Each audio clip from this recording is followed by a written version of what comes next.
గోదావరికని పెద్దమ్మ తల్లి ఆలయ కమిటీ ఆధ్వర్యంలో జూలై 5, 6 తేదీల్లో పెద్దమ్మ తల్లి బోనాల జాతర ఘనంగా నిర్వహించనున్నామని ఆలయ కమిటీ చైర్మన్ సుబ్బు మల్లయ్య తెలిపారు. గోదావరికని ప్రెస్ క్లబ్లో శుక్రవారం ఏర్పాటు చేసిన మీడియా సమావేశంలో ఆయన మాట్లాడారు. ఆషాఢ మాసం సందర్భంగా జూలై 5న శనివారం సాయంత్రం 5 గంటలకు ముదిరాజ్ మహిళలు కులస్తులంతా బోనాలతో కడి చౌరస్తాకు తరలి రావాలని, అక్కడి నుండి బయట కులస్తుల పట్నాల కొలువు అనంతరం అంతా బయలుదేరి పెద్దమ్మ తల్లి దేవాలయానికి చేరుకోవడం జరుగుతుందని తెలిపారు.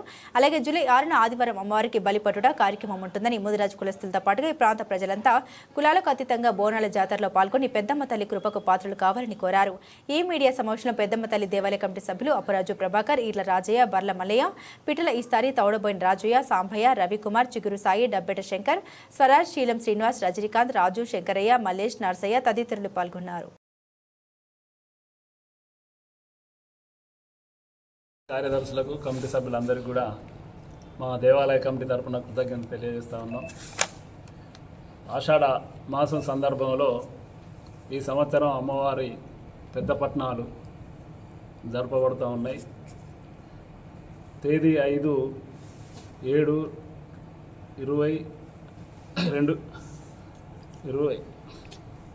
25 సంవత్సరంలో సాయంత్రం 5 గంటలకు అందరూ, ఈ ప్రాంత ప్రజలందరూ, ముఖ్యంగా ముదిరాజులందరూ కూడా సాయంత్రం 5 గంటలకు బోనాలు తీసుకొని ప్రధాన చౌరస్తాకు రావాలని కోరుతా ఉన్నాం. అక్కడి నుంచి ప్రారంభమై బైన్లవారు ఆధ్వర్యంలో మీరు వచ్చినటువంటి దప్పుల సప్పులతో ఊరేగింపుగా మనం పెద్దమ్మ దేవాలయంకు చేరుకోవడం జరుగుతుంది. ఆ తర్వాత బోనాలు చేరుకున్న తర్వాత అమ్మవారి పట్నాలు వేసుడు జరుగుతుంది. ఆ పట్నాలు తెల్లనరాక కూడా నైట్ అంతా అమ్మవారి కథ కొలుపు జరుగుతూ ఉంటుంది.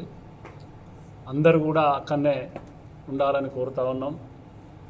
పొద్దున మళ్ళా 6 తారీఖు రోజు అమ్మవారికి బలి ఇవ్వడం జరుగుతుంది. అందరూ కూడా దీంట్లో పాల్గొని, ఈ కార్యక్రమంలో పాల్గొని విజయవంతం చేయవలసిందిగా కోరుతా ఉన్నాం. బలి ఇచ్చిన తర్వాత కూడా అందరికీ తీర్థప్రసాదాలు తీసుకొని అమ్మవారి కృపకు పాత్రలు కావాలని ఈ ప్రాంత ప్రజలందరికీ కూడా విజ్ఞప్తి చేస్తూ ఉన్నాం. మీరు తప్పనిసరిగా టైం ప్రకారం 5 గంటలకు అందరు బోనాలు చౌరస్తకు రావాలి. అక్కడనే మనకు ఎమ్మెల్యే గారు కానీ వచ్చినటువంటి ప్రముఖులందరూ కూడా స్వాగతం పలుకుతారనేది కూడా ఈ సందర్భం